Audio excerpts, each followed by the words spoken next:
రాష్ట్ర deputy CM Pawan Kalyan ని విమర్శించే స్థాయి మాజీ మంత్రులు అంబటి రాంబాబు పేరుని నానికి లేదని జనసేన పార్టీ జిల్లా అధ్యక్షులు గాది వెంకటేశ్వరరావు మండిపడ్డారు. అసందర్భ ప్రేలాపనలు చేస్తున్న వీరికి ఇంకా సిగ్గు రాలేదని ధ్వజమెత్తారు. రేషన్ బియ్యం స్మగ్లింగ్ కి ప్రధాన కేంద్రంగా మారిన కాకినాడ పోర్టుని పవన్ కళ్యాణ్ ప్రక్షాళన చేస్తారని స్పష్టం చేశారు. ఇప్పటికీ రాష్ట్ర పౌర సరఫరాల శాఖ మంత్రి నాదెండ్ల మనోహర్ పీడీఎస్ బియ్యం అక్రమ రవాణాపై ఉక్కుపాదం మోపారని గుర్తు చేశారు. గుంటూరు జిల్లా జనసేన పార్టీ కార్యాలయంలో ఏర్పాటు చేసిన మీడియా సమావేశంలో ఆయన మాట్లాడారు. త్వరలోని రేషన్ బియ్యం అక్రమ రవాణా వెనుక ఉన్న మాఫియాని గుట్టుని రట్టు చేస్తామని చెప్పారు. సూత్రధారులు పాత్రధారులకి శిక్ష తప్పదని హెచ్చరించారు. ఈ మాఫియా వెనుక ఎవరి హస్తం ఉందో ప్రజలందరికీ తెలుసునని పేర్కొన్నారు.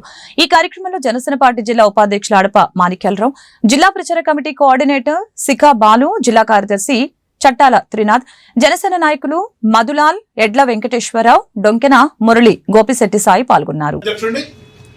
అట్లానే ఈ జిల్లాలో ఉన్నటువంటి మంత్రి గారు అయినటువంటి మనోహర్ గారి మీద ఏదో దుష్ప్రచారం చేద్దాము అనే ఒక ప్రయత్నం చేస్తూ నోరుంది కానీ చెప్పి నోరుసుకుని పడదాం అనుకుంటున్నాం. తెలిసి మాట్లాడాలనుకున్న వాళ్ళకి ఏం చేయలేం కదా.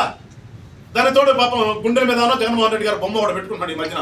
అంత ముందు ఉందలేదు నాకు ఇది గమనించలేదు, కానీ గత కొంతకాలంగా చూస్తున్నాం గుండెల మీద చంద్రబాబు జగన్మోహన్ రెడ్డి గారు ఫోటో ఒకటి పెట్టుకుని వచ్చి కూర్చుని ఏదో పాపం ఒక ఋషి చెప్పినట్టుగా ఏదో దీర్ఘాలు తీస్తూ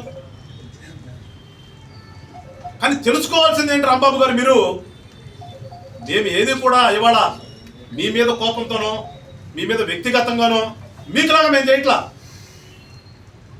మేము ప్రజాస్వామ్యంలో ప్రజాస్వామ్యయుతంగా పరిపాలన చేస్తున్నాం.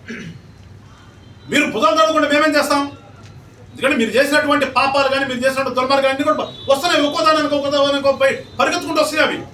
అవి పరిగెత్తుకుంటూ వస్తున్నప్పుడు మేమేదో చేస్తున్నామనే ఫీలింగ్లో మీరుంటే అది మీ దౌర్భాగ్యం. అంతకుమించి ఏం లే.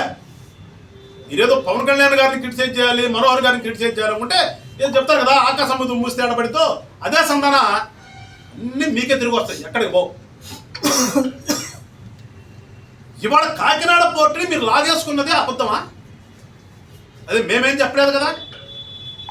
మీకులాగా మేమేమో వాళ్ళ మీద తీసుకొచ్చి కేసులు పెట్టించే టైపు కాదు కదా, మాకు అవసరం లేదు కదా. మీ మీద కేసులు పెట్టిస్తూ టైం వేస్ట్ చేసుకునే పరిస్థితిలో కుటుంబ ప్రభుత్వం లేదు. వాళ్ళ కుటుంబ ప్రభుత్వం ఉన్నటువంటి ముందు లక్ష్యాలు ఉన్నాయి చాలా. మాకు రాజధానిని నిర్మించాలి, ప్రజలకు మంచి బంగారు భవిష్యత్తును అందించాలని ఒక తప్పనితో మేము ముందుకెళ్తున్నాం. అనునిత్యం మేము దానికోసం పోరాడుతున్నట్టే మీ గురించి ఒక్క నిమిషం కూడా ఆలోచించలేదు రాంబాబు గారు. మేము అసలు మీ గురించి ఆలోచించాల్సిన అవసరమే లేదు మాకు. ఇవాళ ప్రజలు 164 సీట్లు ఇచ్చి మమ్మల్ని ఒక బాధ్యత పెట్టారు. ఆ బాధ్యతను నెరవేర్చే పనిలో మేముంటే మీ గురించి ఆలోచన అవసరం మాకేంటి?